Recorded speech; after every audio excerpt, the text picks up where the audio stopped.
ఎత్తులు పై ఎత్తులు ఉండొచ్చు, కానీ ప్రకృతి విపత్తు సమయంలో కూడా కుట్రలకు పాల్పడి మరింత నష్టం కలిగించేటువంటి ప్రయత్నాలకు తెగబడినటువంటి వారిపైన కఠినంగా వ్యవహరించాల్సినటువంటి పరిస్థితి ఉంది. సో ఇప్పుడు ఆ కేసును కూడా కొంతమంది తక్కువ చేసి చూపించేటువంటి ప్రయత్నం కూడా చేస్తున్నారనేది పూర్ణ చెప్తున్నటువంటి పరిస్థితి. అయితే ప్రభుత్వం మాత్రం చాలా సీరియస్గానే వ్యవహరించబోతోంది. సో మొత్తానికి బ్యారేజీ దగ్గర రోజు సహజంగా వరదల సమయంలో కాకుండా మిగిలినటువంటి సమయంలో అనేక పడవలు బోట్లు అక్కడ ఉంటాయి. పర్యాటకంగా కూడా అక్కడ చాలామంది చూసేటువంటి పరిస్థితి కూడా ఉంటుంది. కానీ వీటి విషయంలో అందరూ జాగ్రత్త తీసుకున్నారు. కానీ వీటి విషయంలోనే ఎందుకు వదిలేశారు, ఇవి మాత్రమే ఎందుకు ఈ రకంగా నష్టం చేశాయి అనేదే ప్రస్తుతం అందరి మధ్యని కూడా తొలిచేస్తున్నటువంటి అంశం. ఎస్ రామారావు చెప్పండి, ముఖ్యంగా ఇక్కడ పూర్ణ చెప్తున్న దాన్ని బట్టి చూస్తే వారిని అయితే ఖచ్చితంగా ఎవరైతే ఉన్నారో వారిని అరెస్ట్ చేయబోతున్నారు. కానీ దాన్ని తక్కువ చేసేటువంటి కుట్ర కూడా జరుగుతుంది అనేది. అసలు వీటిని విషయంలోనే ఎందుకు అసలు వదిలేశారు? ఇవి మాత్రం తగలడం వల్ల ప్రమాదం, పెద్ద ప్రమాదం జరగాల్సింది కూడా. అయితే అదృష్టం కొద్దీ పెద్ద ప్రమాదం నుంచి తప్పినప్పటికీ కూడా ఇలాంటివి పునరావృతం కాకుండా ఉండాల్సినటువంటి పరిస్థితి ఉంది. కాబట్టి సో దీని వెనక రాజకీయపరమైనటువంటి కుట్రని ఛేదించాలి. వాళ్ళు ఎవరైతే దీంట్లో పాత్రదారులో వారిపైన కూడా చర్యలు తీసుకోవాలి. అలాంటప్పుడు ఏం చేయాల్సి ఉంది? అక్కడ ప్రజల నుంచి కూడా ఏం డిమాండ్ వస్తుంది దీని మీద? శ్రీహరి ప్రధానంగా ప్రకాశం బ్యారేజీని 67, 68, 69 ఈ 3 గేట్లను కూడా బోట్లు వచ్చి కొట్టిన సంఘటనకు సంబంధించి కౌంటర్ వెయిట్లన్నీ కూడా పూర్తిగా దెబ్బతిన్నాయి. దీంతో ఒకసారిగా గేట్ అంతా కూడా కిందకు వెళ్ళిపోయింది. ఈ కౌంటర్ వెయిట్లన్నీ కూడా సిమెంటు ఐరన్తో కూడా కాంక్రీట్ చేసిన కౌంటర్ వెయిట్లు చాలా బరువు కూడా ఉంటాయి. కానీ ఇంత బరువున్న కౌంటర్ వెయిట్లని పడవలు అతి వేగంగా వచ్చి 3 పడవలు కూడా ఇంతకుముందు కొలీగ్ పూర్ణ చెప్పినట్టు వేగంగా ఢీకొట్టడంతో ఆ కౌంటర్ వెయిట్లు మధ్యలోకి ఇరిగిపోయాయి. మనం చూస్తున్నాం ఏబిఎన్ స్క్రీన్ మీద కూడా. అంటే అంత బలంగా వచ్చి ఢీకొట్టాయంటే ఒక్కొక్క పడవ 40 నుంచి 50 టన్నుల బరువు ఉంటుంది ఆ పడవ.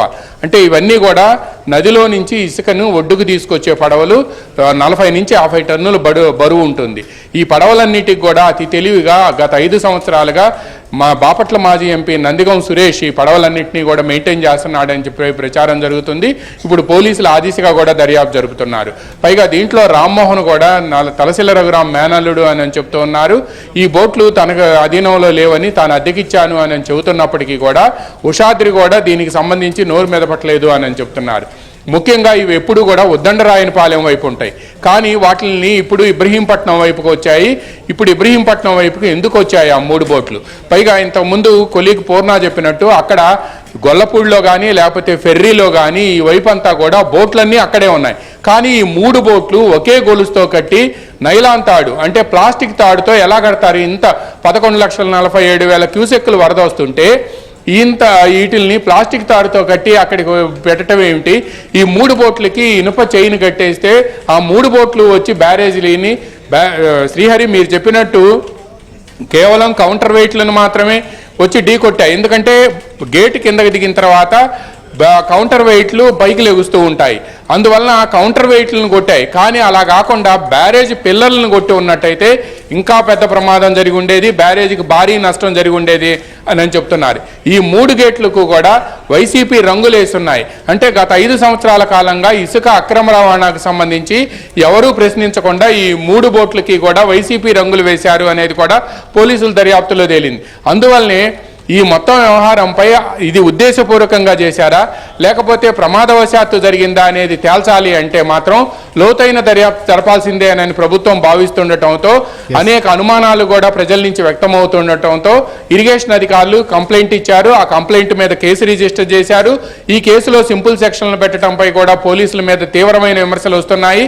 అసలు దీనికి సంబంధించి దర్యాప్తు చేసి దర్యాప్తులో వెలుగులోకి వచ్చిన అంశాల ఆధారంగా తాము సెక్షన్లను ఆల్టర్ చేస్తాము అని చెప్పి పోలీసులు చెప్తున్నారు. ఆల్రెడీ ఎఫ్ఐఆర్ కోర్టుకు వెళ్ళింది, మళ్ళా సెక్షన్లను ఆల్టర్ చేయాలంటే కోర్టుకు మెమో పంపించాలి. అసలు పోలీసులు ఏమనుకుంటున్నారు, వాళ్ళు దర్యాప్తులు ఏం చెప్తున్నారు అనే అంశం కూడా తేలాల్సి ఉంది. అయితే ఇంత భారీ మొత్తంలో అంటే 40 నుంచి 50 టన్నుల బరువు ఉన్న ఒక పడవ వచ్చి బ్యారేజ్ కౌంటర్ వెయిట్లను ఢీకొంటే కౌంటర్ వెయిట్ నడిమధ్యలోకి ఇరిగిపోయి ఉంది అని అంటే ఇప్పుడు మళ్ళా ఇనుప కౌంటర్ వెయిట్లు తీసుకొచ్చి అక్కడ అమరుస్తున్నారు. ఆ తర్వాత బెక్కర్ కంపెనీ ఇదంతా చేస్తుంది. ఈ నేపథ్యంలోనే ఇటువంటి సంఘటనలు పునరావృతం కాకుండా ఉండాలి అంటే దీనిలో ఏమైనా కుట్రకోణం ఉందా? ఏంటి అనేది వెలికి తీయాల్సిన అవసరం విజయవాడ పోలీసుల మీద ఉంది. దీనికి ఇప్పుడు పోలీసులు ఏం చేస్తారనేది కూడా ఆసక్తికరంగా మారింది. ప్రభుత్వం కూడా ఈ అంశాన్ని చాలా సీరియస్ గా తీసుకుంది. శ్రీహరి, రైట్. సో మీరు అన్నట్లుగా ప్రభుత్వం సీరియస్ గా తీసుకుంది. ప్రజల్లో కూడా ఇది పెద్ద ఎత్తున ఆందోళన వెలుబుచ్చినటువంటి అంశం. ఎందుకంటే ఒకవైపు ఇంత వరద వస్తున్నటువంటి సమయంలో ఇలాంటి